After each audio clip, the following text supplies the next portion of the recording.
Die Kokerboomwoud is geleë hier op die plaas Carriganus, so 13 km noordoos van Keetmanshoop. Ons is bevoorreg om dit te hê, op te pas. Groot bekommernis oor al die stof van die voertuie op die pad, baie bome versmoor. Ons sal graag iets daarin wil gedoen hê, omdat daar alreeds nog 'n substasie in beplanning is, solar plant. Al die voertuie, al die stof wat hier verby beweeg, is dodelik vir die bome. Vele vertoe, niks gebeur nie. Ongelukkig. Ons sal regtig waar wil sien dat of die pad moet geteer word of 'n ander toegang van die B1 af na die substasies, solar plant toe aangelê moet word. Ja. Wat bied die Kokerboomwoud? Okay, die Kokerboomwoud is baie bekend, baie populêr vir nagfotografie deesdae, veral onder die Europese en die Oosterse mense, Asiate. Dan natuurlik dagfoto's. Dit gaan alles oor fotografie. Ja. Baie populêre plant, beskermde plant, maar ek dink ook bedreig in die een sin as gevolg van die droogtes en van die stof. Ons doen wat ons kan om dit te beskerm. Dit is deel van die plaas, dit is privaat.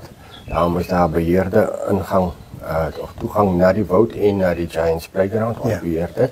So ons probeer al twee kante kyk, vir die toeriste kant iets aanbied, want dit is 'n groot trekpleister vir die suide en vir die hele land. En dan natuurlik om dit te bly bewaar vir ons nageslag.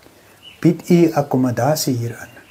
Ja, ons het drie opsies. Kampeerplek waar die mense vir hulle self sorg. Dan het ons akkommodasie self-catering, of selfsorg waar hulle vir hulle self kos maak. En dan 'n opsie vir die mense wat binne slaap kan by ons eet ook. Ja. In terme van toegangsfooie, vertel vir ons bietjie. R120 per kop. Dan kan hy woud toe gaan, Giants Playground toe gaan. As hy 5 uur hier is, kan hy die cheetahs ook kyk. Hy gee ons cheetahs kos. Dis die ander deel van die bewaring wat ons het. Ja. So ons probeer almal akkommodeer. Hoeveel bome het u ongeveer hier in die woud? Baie moeilike ene. Wanneer klas jy dit as 'n boom, hoe groot?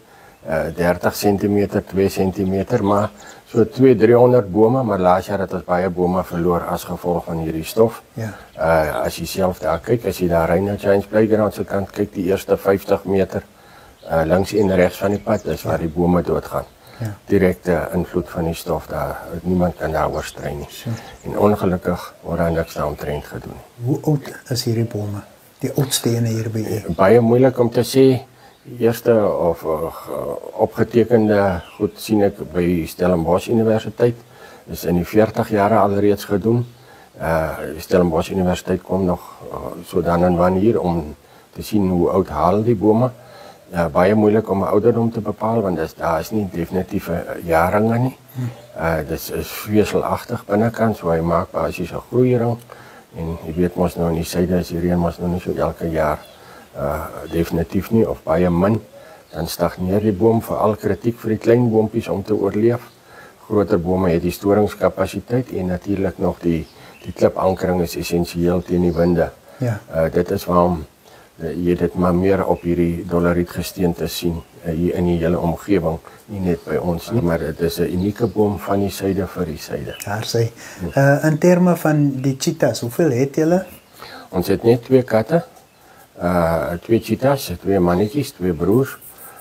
Hulle is al 16 jaar oud. Ouers is wesies gekry by ander plekke toe dit nog maar met 'n permit. Deesdae ongelukkig is ek baie uitgesproke daaroor, geen bewaring van die regering se kant nie. Gelukkig het Nakusi 'n redelike deurbraak gemaak vir die bewaring vir diere wat hulle nie self kan help nie. So blykbaar terug na die 2012 wetgewing, want die laaste wetgewing wat hulle op ons probeer afdwing het is totaal onkonstitusioneel. So ek hoop die minister wat daarmee werk se oë gaan oop en sien waarna toe dit gaan. Daar is bitter min wat vir die diere se oorlewing gedoen mag word. Die departement wil almal toesluit en dikteer, alhoewel hulle geen kennis het wat op die grond aangaan nie.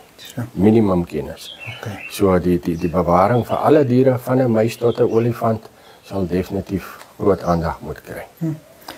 The Giants Playground. Wat kan 'n mens daar te sien kry? Dis 'n baie interessante geologiese gebied. Is dolerietgesteentes. So jy kan 'n bietjie hier rondkyk. Ons het 'n paar foto's en 'n paar verklaringe daarin. So in hierdie area, ek het hier as kind groot geword. Dit was op ons buurplaas. Eendag het ons die plaas in 1990 gekoop, die plaas Kariganus. Met hierdie wonder op sonder dat dit ontwikkel was. Ek het daar deurgeloop en gesien hier is potensiaal en ek het dit geontwikkel vir die mense vir 'n staproete. En natuurlik bietjie geologiese waarde of aanvoeling wat 'n mens daar kry. Ja. En dan die stilte wat daar is. As dit vroeg en laat is jy gaan, dan sien jy hoe klein is die mens in vergelyking met die skepping. Wat sal die boodskap vir Namibiërs wees? Die Namibiërs, ons het 'n mooi land. Pas hom op. So maklik soos dit.